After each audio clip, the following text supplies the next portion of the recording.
المتقين والصلاة والسلام على من كان نبيا وآدم بين الماء والطين وعلى آله وأصحابه وأولياء أمته وعلماء ملته أجمعين أما بعد فأعوذ بالله من الشيطان الرجيم بسم الله الرحمن الرحيم واتخذوا من مقام إبراهيم مصلى قال الله تبارك وتعالى في شان حبيبه مخبرا وآمرا إن الله وملائكته يصلون على النبي يا أيها الذين آمنوا صلوا عليه وسلموا تسليما اللهم صل على سيدنا ومولانا محمد وعلى آل سيدنا ومولانا محمد وبارك وسلم الصلاة والسلام عليك يا سيدي يا رسول الله وعلى آلك وأصحابك يا سيدي يا حبيب الله الصلاة والسلام عليك يا سيدي يا نور الله وعلى آلك وأصحابك يا سيدي يا جد الحسن والحسين اللہ تعالیٰ کی حمد و ثنا نبی مکرم شفیع معظم نور مجسم جانے کائنات احمد مجتبی حضرت محمد مصطفیٰ صلی اللہ علیہ وآلہ وسلم کی بارگاہ میں درود و سلام کا نذرانہ پیش کرنے کے بعد میرے نہایت ہی واجب الاحترام بزرگوں دوستوں و بھائیوں، آج ہماری گفتگو کا عنوان حضرت سیدنا فاروق اعظم رضی اللہ تعالی عنہ کی بارگاہ میں ہدیہ عقیدت پیش کرنا ہے۔ اللہ تعالیٰ کی بارگاہ میں دعا ہے مجھے حقیقت بیان کرنے کی توفیق عطا فرمائے اور ہم سب کو سن سنا کر حضور علیہ الصلوۃ والسلام، آپ کی اہل بیت طہار اور جمیع صحابہ کرام کی سچی پکی محبت اور غلامی نصیب فرمائے۔ اللہ تعالیٰ کا بے حد مرتبہ شکر ہے کہ مالک نے ہمیں اپنے پسندیدہ دین اسلام کے فرزند بنایا ہے۔ ہم دین اسلام کے ماننے والے ہیں اور ہمیں اللہ تعالیٰ نے اپنا پسندیدہ دین اسلام عطا فرمایا ہے، اور یہ ایسا کامل اور اول دین ہے، یہ انسان کی ہر شعبے کے اندر رہنمائی کرتا ہے۔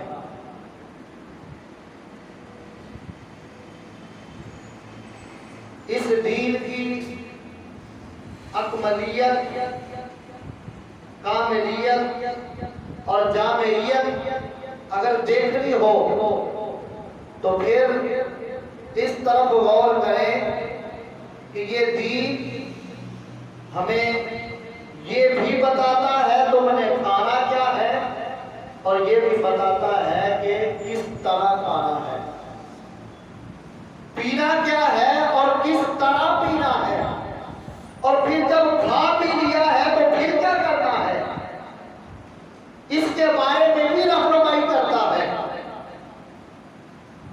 پاکیزہ چیزیں کھانی ہیں، حلال پاک چیز کھانی ہے، حلال پاک چیز پینی ہے۔ کھانا کیسے ہے، پینا کیسے ہے، سیدھے ہاتھ سے کھاؤ، سیدھے ہاتھ سے پیو۔ جب کھا پی لیا ہے تو پھر وَاشْكُرُوا لِلَّهِ، اللہ کا شکر ادا کرو۔ کھانا بھی بتایا، پینا بھی بتایا، اور اس کے بعد یہ بھی بتایا ہے کہ کھانے پینے کے بعد تم نے کیا کرنا ہے۔ اتنا جامع دین اللہ نے ہمیں عطا کیا کہ اس دین کے اندر اس بات کی بھی رہنمائی ملتی ہے کہ تمہارے جو آس پاس رہنے والے لوگ ہیں وہ اگر تم سے خوش ہوں گے تو تم بے حساب جنت میں جاؤ گے۔ ہم چونکہ حقوق کا خیال نہیں نہ رکھتے پڑوسیوں کے، سبحان اللہ، اس لیے آہستہ ہی نکل رہے ہیں۔ یہ دین ایسا ہے پڑوسیوں کے حقوق بیان کر رہا ہے، اللہ کے حقوق بیان کیے، اللہ کے رسول کے حقوق بیان کیے، وہ تو کرنے ہی تھے، دین ہے، لیکن صرف ایک گھر کے اپنے گھر کے نہیں بلکہ جو آس پاس رہنے والے لوگ ہیں ان کے حقوق کا بھی بیان کر رہا ہے۔ اور یہ وہ دین ہے جس میں ہمیں یہ بھی بتایا ہے اگر یتیموں کی سرپرستی کرو گے، یتیموں پر شفقت کرو گے تو پھر جنت میں داخلہ تمہیں اللہ کے محبوب کے ساتھ نصیب ہوگا، اور وہ بھی ایسے جیسے یہ دو انگلیاں آپس میں ملی ہوئی ہیں۔ یہ ایسا کامل دین اللہ نے ہمیں عطا کیا ہے۔ اور گھر کے اندر آ جاؤ تو پھر بتایا ہے والدین کے حقوق کیا ہیں، اولاد کے حقوق کیا ہیں، بیوی کے حقوق کیا ہیں، رشتہ داروں کے حقوق بیان کیے ہیں۔ اور آگے چلیے، جب ہم معاشرے میں نکلتے ہیں اجتماعی زندگی کے اندر تو یہ دین ہماری رہنمائی کرتا ہے۔ معاملات طے کیسے کرنے ہیں، تجارت کیسے کرنی ہے، یہ سب چیزیں ہمیں دین سکھا رہا ہے۔ وہ الگ بات ہے کہ ہم دین سے رہنمائی لے نہیں رہے۔ اور یاد رکھیے جن قوموں نے عدل کو چھوڑ دیا وہ قومیں پستی کی طرف گئی، ذلت کی طرف گئی، اور جن قوموں نے عدل کو تھامے رکھا، عدل کو قائم کیا، وہ قومیں عروج پہ گئی ہیں، بلندیوں پر گئی ہیں۔ اس دین نے ہمیں عدل بھی سکھایا ہے، اور نبی پاک علیہ السلام نے ہمیں عدل کے ماڈل عطا کیے، نمونے عطا کیے ہیں۔ ان کی طرف دیکھتے چلے جاؤ اور اپنی زندگیاں گزارتے چلے جاؤ۔ خلفائے راشدین یہ حضور علیہ السلام کے تربیت یافتہ لوگ ہیں، اور انہوں نے دنیا کے اندر عدل کی ایسی مثال قائم کر دی ہے کہ آج تک اور رہتی دنیا تک کوئی اس عدل کی مثال نہیں دے سکتا۔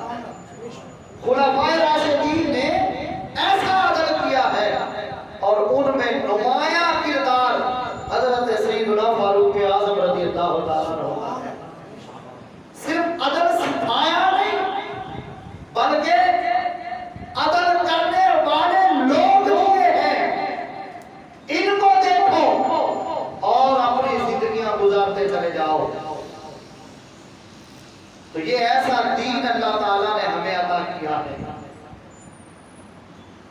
بدقسمتی سے ہم اس دور سے گزر رہے ہیں کہ جو آزمائشوں اور فتنوں کا دور ہے. ہر طرف آزمائشیں ہی آزمائشیں ہیں. اللہ تعالیٰ نے کامل اور اکمل دین ہمیں دیا ہے، لیکن بعد میں ہماری کچھ کمزوریاں ہوئی. دین کی تعلیم پہنچانے والے جو لوگ ہیں ان کے اندر کچھ انتہا پسند، شر پسند، شریر قسم کے لوگ آ گئے. انہوں نے لباس اور حلیہ خطیبوں، واعظوں، مفتیوں، مفکروں والا بنا دیا، اور ہم نے ان کو مفکر، مفتی، عالم، واعظ، خطیب سمجھ کر، امت کا مسئلہ سمجھ کر ان سے دین لینا شروع کر دیا. ہم سے غلطی ہو گئی کہ ہم نے انہیں مسئلہ سمجھ لیا، ہم نے انہیں عالم اور مفکر سمجھ لیا، لیکن وہ تھے نہیں. انہوں نے تو صرف عبادہ ہو رہا تھا، انہوں نے حلیہ بنایا تھا ایسا، اور ان کے اندر جو تھا وہ گندگی، صرف گندگی نہیں بلکہ گندگی کا ڈھیر. اور وہ جب اندر گند ہے تو باہر بھی تو گند ہی نکلے گا نا. تو جو اندر تھا وہ باہر نکلا. کیسے؟ ایسے لوگ ہوئے، ابھی قریب میں یہ خباستیں ہوئی. ایک طرف صحابہ کا دفاع کرتے ہوئے حضور علیہ السلام کے اہل بیت اطہار کے افراد کی بے ادبیاں، گستاخیاں ہوئی. سیدہ فاطمہ الزہرا، سیدۃ نساء اہل الجنہ، بدر الرسول کی بے ادبی، گستاخی ہوتی رہی. ان کی خطائیں کن کے بتائی جاتی رہی. لوگ سمجھانے آئے تو انہیں کہا میں تو حضرت ابو بکر صدیق کا دفاع کر رہا تھا. اب صحابہ کا دفاع سامنے لا کر حضور کے اہل بیت کی بے ادبیاں ہو رہی ہیں. اور اس کے بعد قریب ہی ایک بدبخت نے حضرت سیدنا امام موسیٰ کاظم علیہ السلام رضی اللہ عنہ کی بے ادبی اور گستاخی کی، اور اس قدر بے ادبی کہ ننگی گالیاں دی آپ کو. بڑے بڑے محدثین نے ان سے حدیث سیکھی ہے، جنہیں حدیث کے اندر اور علماء انہیں اپنا امام مانتے ہیں، ان کو گالیاں دی گئی. کیا تھا؟ صحابہ کا دفاع ہو رہا ہے. اور دوسری طرف دیکھیں اہل بیت اطہار کی محبت، ان کی عظمت کو آڑ بنا کر صحابہ کرام رضوان اللہ علیہم اجمعین کی بے ادبیاں، گستاخیاں کی گئی. اور بالخصوص شیخین کریمین حضرت ابو بکر صدیق اور حضرت فاروق اعظم رضی اللہ تعالیٰ عنہما کی بے ادبیاں، گستاخیاں ہوئی. یہ ایسے بدبخت لوگ ہیں کہ انہیں ابو لہب کی خباستیں نظر نہیں آتی، انہیں ابو جہل کی کارستانیاں نظر نہیں آتی. ان کے بارے میں بولے، امیہ کے بارے میں بولے کہ وہ ایسے تھے، وہ ایسے تھے. نہیں، جو حضور سے نسبت رکھنے والے، جو ہمارے لیے مقدس لوگ ہیں، ان کی بے ادبیاں، گستاخیوں میں لگے ہوئے ہیں. تو کیا ہے کہ وہ شریر لوگ ہیں. انہوں نے واعظوں، خطیبوں اور مفکروں والا لباس اوڑھا ہوا ہے، حلیہ بنایا ہوا ہے، اور وہ دین کی تبلیغ کر رہے ہیں. جب اندر کچھ نہیں ہے، کھوکھلا ہے، تو پھر انہوں نے دین کیا پہنچانا ہے. یاد رکھیے، دین اس سے لے، ہم سودا لینے جائیں. کئی بار یہ بات آپ سے کر چکا کہ ہم نے کوئی چیز لینی ہو تو اچھی جگہ سے جا کے لیتے ہیں. کوئی خراب سامان اپنے گھر نہیں لاتا. تو جب سودا لینا ہو تو اچھا لیں، دین جہاں سے لے لیں، کچھ بھی نہ دیکھا جائے نا. دین وہاں سے لینا ہے جس بندے کو اللہ کے محبوب کی ہر نسبت کا حیا ہو، جو حضور کی ہر نسبت سے ادب کرنے والا ہو، ہر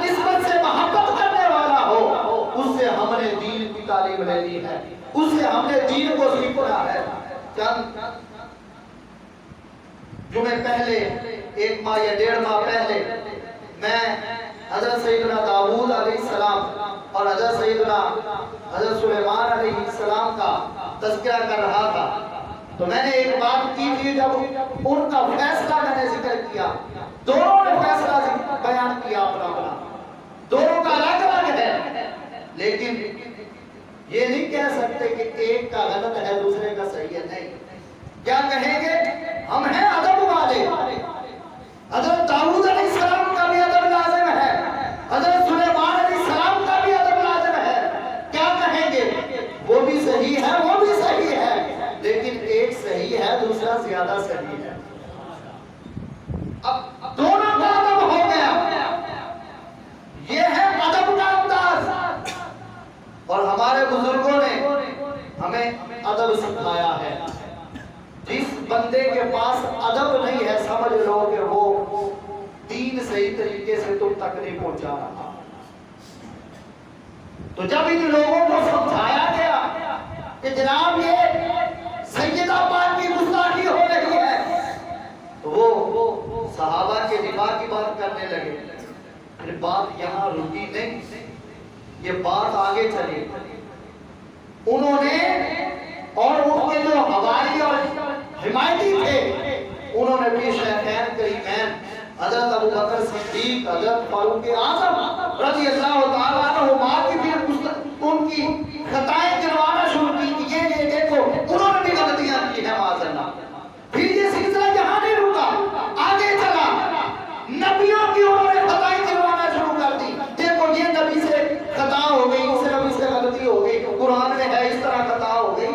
تو اس طرح کے واقعات وہ بیان کرتے ہیں۔ تو ایسے لوگوں سے ہم نے دین نہیں لینا، بولیے ایسے لوگوں سے ہم نے دین نہ، ان لوگوں کو ہم نے سننا ہے۔ اللہ نے عقل تو ہر بندے کو دی ہے، شعور ہر بندے کو دیا ہے، تو جس کو سنو غور سے سنا کرو کہ یہ کسی مقدس ہستی کی بے ادبی تو نہیں کر رہا، یہ جو بول رہا ہے حضور علیہ السلام کے اہل بیت کے افراد میں سے کسی فرد کی بے ادبی تو نہیں ہو رہی، حضور علیہ السلام کے صحابہ میں سے کسی صحابی کی بے ادبی اور گستاخی تو نہیں ہو رہی، اور اگر ہو رہی ہے تو اس کو روک سکتے ہو روک دو، اور اگر نہیں روک سکتے اس سے تعلق بھی ختم کر دو، اس کو سننا بھی ختم کر دو۔ ایسے بندے کو ہم نہیں سن سکتے، ایسے بندے کی گفتگو سن ہی نہیں سکتے جس کو اللہ کے محبوب کی ہر نسبت کا حیا اور پاس نہ ہو۔ ہم ادب والے ہیں، ہم حضور کی ہر نسبت کا ادب کرنے والے ہیں، حضور علیہ السلام کی ہر نسبت سے پیار اور محبت کرنے والے ہیں۔ حضور علیہ السلام نے فرمایا صحابہ سے جو محبت کرتا ہے فَبِحُمْ بِي أَحَبَّهُمْ، وہ میری محبت کی وجہ سے ان سے محبت کرتا ہے۔ حضور نے ہمیں خود بتایا ہے صحابہ سے تمہاری محبت اس لیے ہے کہ وہ میرے صحابہ ہیں، اور اگر کسی صحابی کا بغض ہوا، عداوت آ گئی، دشمنی آ گئی، تو وہ بھی فَبِبُغْضِي أَبْغَضَهُمْ، میرے بغض کی وجہ سے ان سے بغض ہے۔ اگر کسی بندے نے میرے صحابی سے بغض رکھا ہے تو سمجھ لو وہ بغض یہاں تک نہیں، اس کا بغض میرے تک آ رہا ہے، وہ میرے ساتھ بغض رکھنے والا، عداوت رکھنے والا ہے۔ اور دوسری طرف ہمیں یہ بھی بتایا ہے کہ جو میری اہل بیت سے محبت کرتا ہے تو وہ ایسے ہی ہے جیسے اس نے میرے ساتھ محبت کی ہے، اور جس نے میرے ساتھ محبت کی ہے اس نے اللہ سے محبت کی ہے۔ اب دونوں طرف حضور ہمیں بتا رہے ہیں، کسی ایک طرف کو ہم چھوڑ نہیں سکتے، یہ ہمارے ایمان کا حصہ ہے۔ اور حضرت فاروق اعظم رضی اللہ تعالیٰ عنہ کے بارہا مرتبہ نشانہ بنایا جاتا ہے، یہ وہ شخص ہیں کہ جن کے بارے میں نبی اکرم صلی اللہ علیہ وآلہ وسلم نے صحابہ کے مجمع میں کئی بار ان کی عظمتوں کو بیان کیا، لیکن اس سے پہلے ایک بات میں عرض کروں۔ ایک طرف ہم دیکھتے ہیں غدیر خم تھا، حجۃ الوداع کے بعد جب حضور علیہ السلام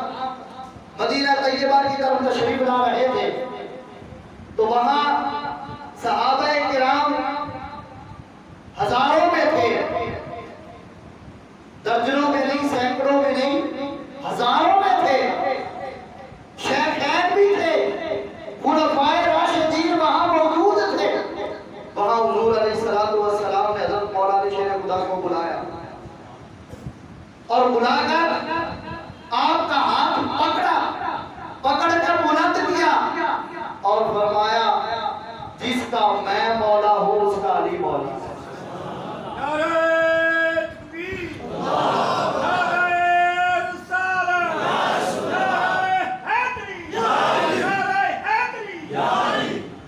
اب توجہ کیجئے گا، بات آپ نے بارہ یہ سنی، لیکن یہاں جو میں ذکر کرنا چاہتا ہوں، حضرت علی المرتضیٰ شیر خدا کو حضور علیہ السلام نے ایک انعام دے دیا،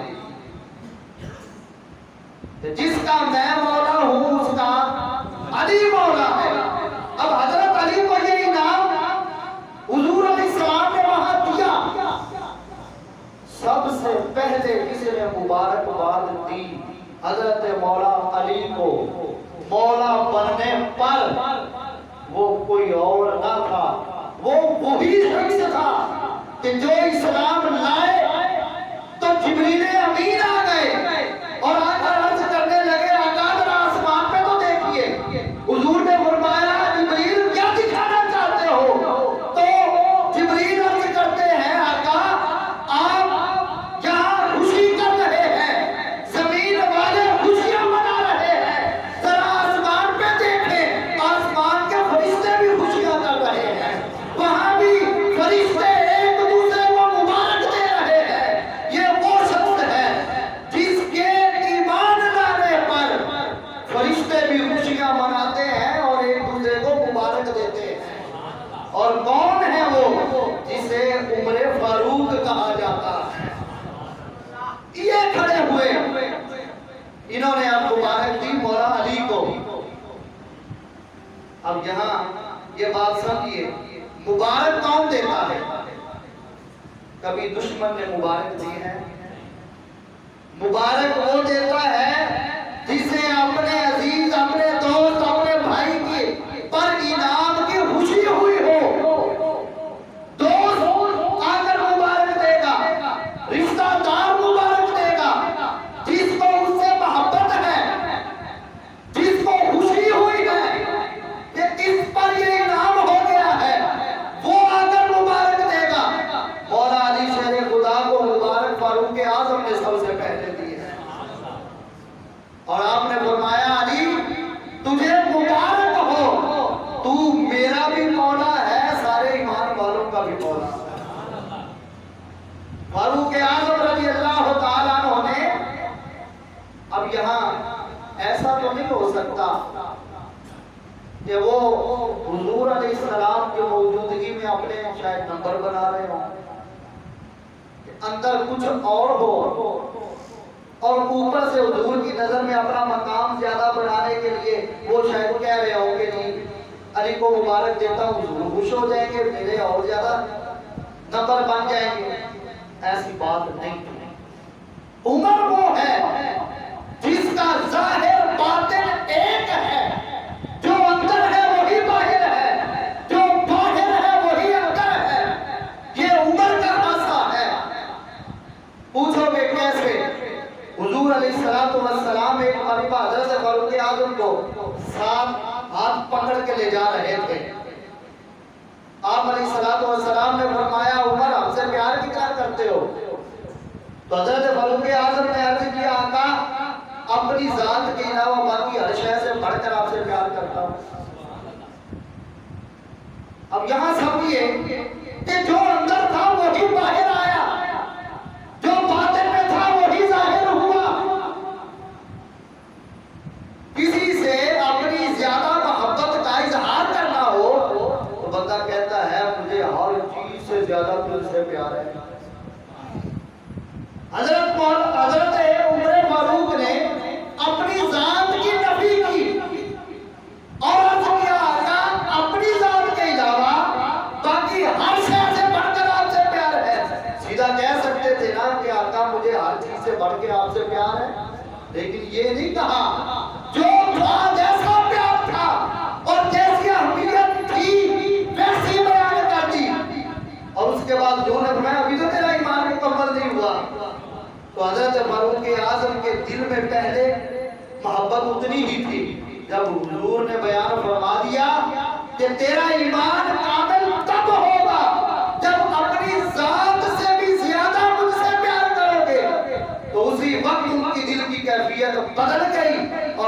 عرض کرتے ہیں آقا مجھے آپ اپنی ذات سے بھی زیادہ محبوب ہیں.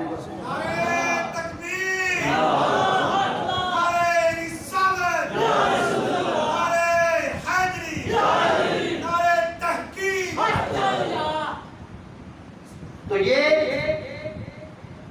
ان کے اندر جو ہے وہی باہر ہے، جو باہر ہے وہی اندر ہے.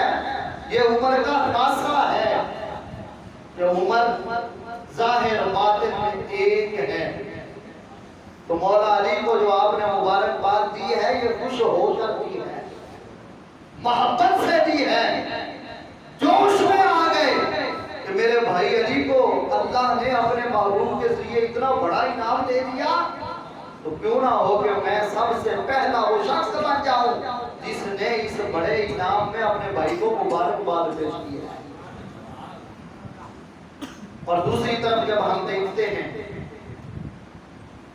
وقت گزرا، صحابہ کثیر تعداد میں موجود تھے، تو حضور علیہ السلام نے ارشاد فرمایا تھا اگر میرے بعد کوئی نبی ہوتا تو وہ عمر ہوتا.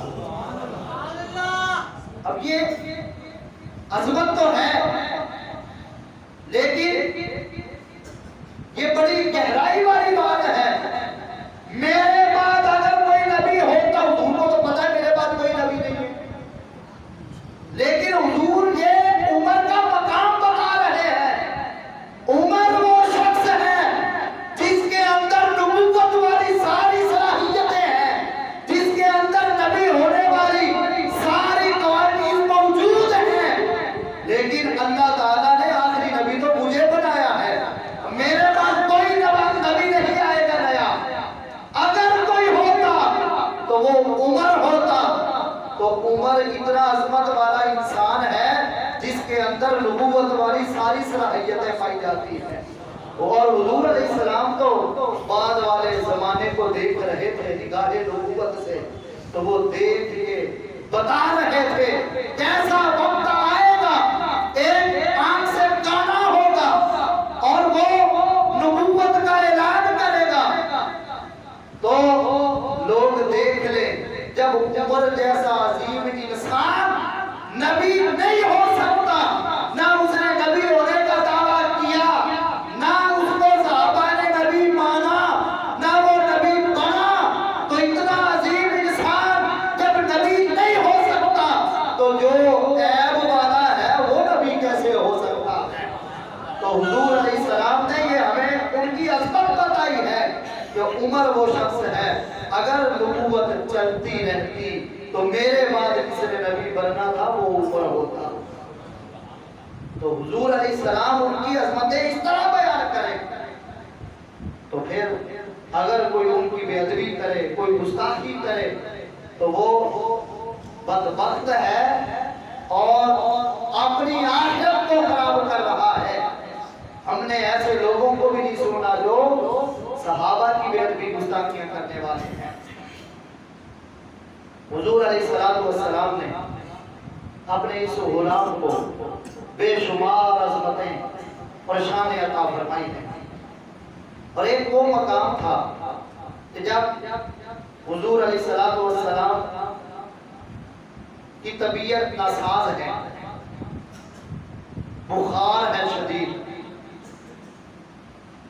اور اسی بیماری کے اندر ہی آپ کا وصال ہوتا ہے. تو اس زمانے میں حضور علیہ السلام نے حکم دیا تھا کہ ابو بکر سے کہو جا کر لوگوں کو نماز پڑھائے. ابو بکر سے کہو جا کر نماز پڑھائے. گھر سے آپ کو عرض کیا گیا، حضرت سیدہ عائشہ صدیقہ نے عرض کیا کہ آقا وہ تو نہیں پڑھا سکیں گے، وہ تو نرم دل ہے، جب آپ کو مصلی پہ نہیں دیکھیں گے تو وہ برداشت نہیں کر سکیں گے، کسی اور کو حکم دے دیجیے. حضور علیہ السلام چلاک میں آ گئے اور فرمایا عورتوں جیسی باتیں کرتی ہو نہیں، ابو بکر ہی لوگوں کو نماز پڑھائے گا. حضرت ابو بکر صدیق نے بھی نماز پڑھائی. حضرت مولا علی شیخ خدا فرمایا کرتے تھے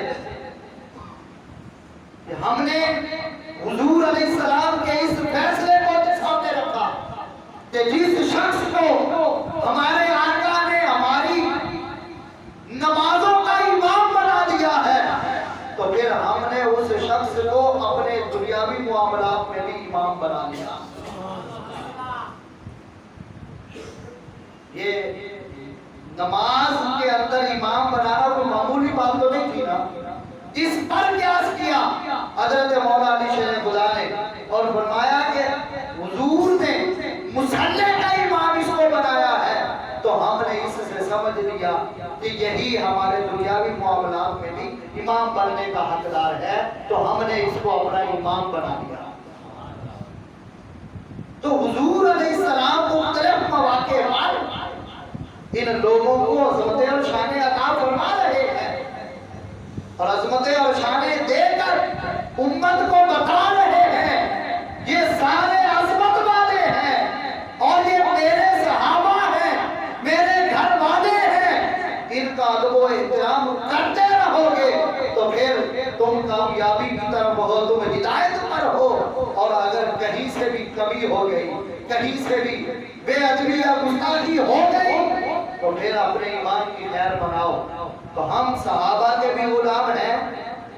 آج یہ گفتگو کرنے کا مقصد یہ ہے کہ کم از کم جو یہاں میرے پاس میری گفتگو سننے آتے ہیں ان کو میں یہ عرض کر سکوں کہ خدا را کبھی بھی کسی مقدس ہستی کی بے ادبی نہ برداشت کرے نہ سنے اور جو کرتا ہے اس سے قطع تعلق ہو جائیے.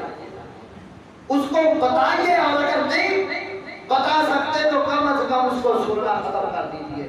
ہاں ایسے بندوں کو سنیں, ایسے بندوں سے دین کی تعلیم لیں جو حضور علیہ السلام کی ہر نسبت کا ادب و احترام اور ہر نسبت کا حیا اور خاص کرنے والا ہو.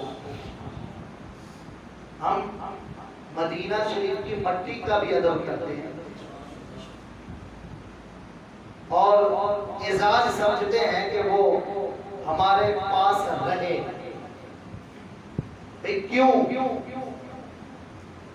اور اب جو وہاں مٹی ہے کیا کس نے حضور کے قدموں کو چھوا ہے؟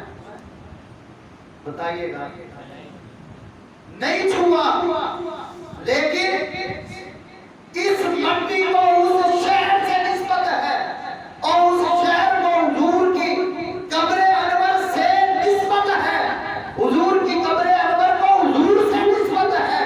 ان اتنے واسطوں سے وہ جو مٹی ہے ہمارے نزدیک تو وہ بھی قابل احترام ہے. ہم اتنے ادب والے لوگ ہیں.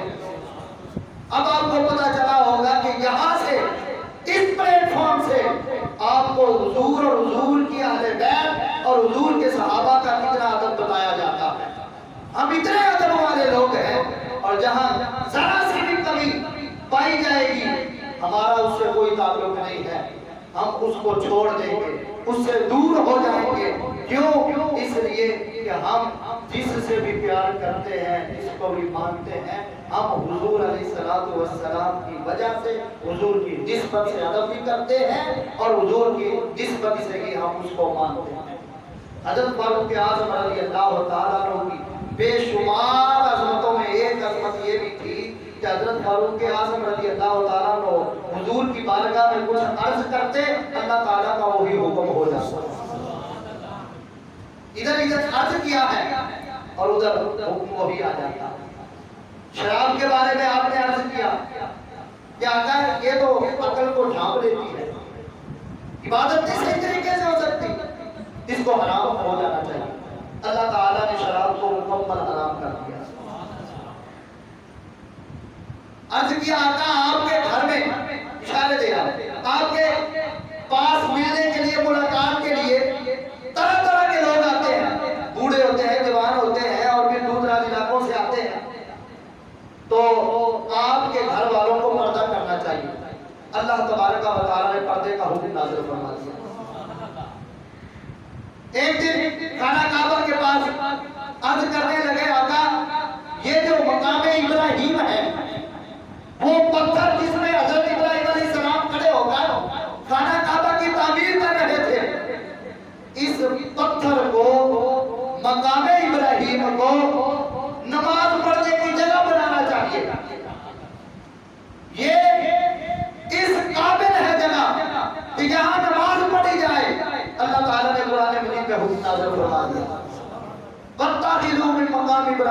وسلم تو مقام ابراہیم کو نماز پڑھنے کی جگہ بنا دو. اور یہاں یہ بھی ذکر کروں کہ حضرت فاروق اعظم رضی اللہ تعالیٰ عنہ نے نسبت کا پاس رکھا ہے اور ہمیں نسبت کا لحاظ کرنا سکھایا ہے. وہ سیدھا بھی تو اللہ کی بارگاہ میں عرض کر سکتے تھے نا کہ یا اللہ شراب حرام کر دے, یا اللہ پردے کا حکم نازل فرما دے, یا اللہ اس جگہ کو نماز پڑھنے کی جگہ بنا دے. نہیں, حضور سے عرض کیا. تو وہ ہمیں بتا رہے ہیں تم نے اللہ تعالیٰ کی طرف جب جانا ہے نبی کے واسطے سے جاؤ گے تو بات بنتی چلی جائے گی. یہ نسبت ہمیں حضور کی سکھائی. اور وَاتَّخِذُوا مِن مَّقَامِ إِبْرَاهِيمَ مُصَلًّى میں ایک بڑی نکتہ یہ سمجھ آتا ہے کہ تھا تو وہ پتھر, وہاں نماز پڑھنے کے لیے حضرت فاروق اعظم کا دل کیوں چاہتا تھا؟ اس وجہ سے وہ عام پتھر نہیں تھا, وہ پتھر تھا جس پتھر کو اللہ کے نبی حضرت ابراہیم کے قدموں کے ساتھ نسبت حاصل ہو گئی. تو اللہ کی مقدس ہستیوں کی نسبت سکھانے والا فاروق اعظم ہے. تو فاروق اعظم کا جو نام لے اور اللہ کی مقدس ہستیوں کا جو پاس نہ رکھے اور اللہ تبارک و تعالیٰ کی نشانیوں کا پاس نہ رکھے, وہ فاروق اعظم کو بھی ماننے والا نہیں ہے. فاروق اعظم کی فکر یہ ہے نبی کے واسطے سے رب تک جاؤ اور اس پتھر کا بھی ہم ادب کرتے ہیں جس پتھر کو نبی کے قدموں کے ساتھ نسبت حاصل ہو گئی. تو فاروق اعظم اتنے عظیم انسان ہیں. اللہ تبارک و تعالی ہمیں حضرت سیدنا فاروق اعظم اور جمیع صحابہ کرام کی سچی پکی محبت اور غلامی نصیب فرمائے. وما علیہ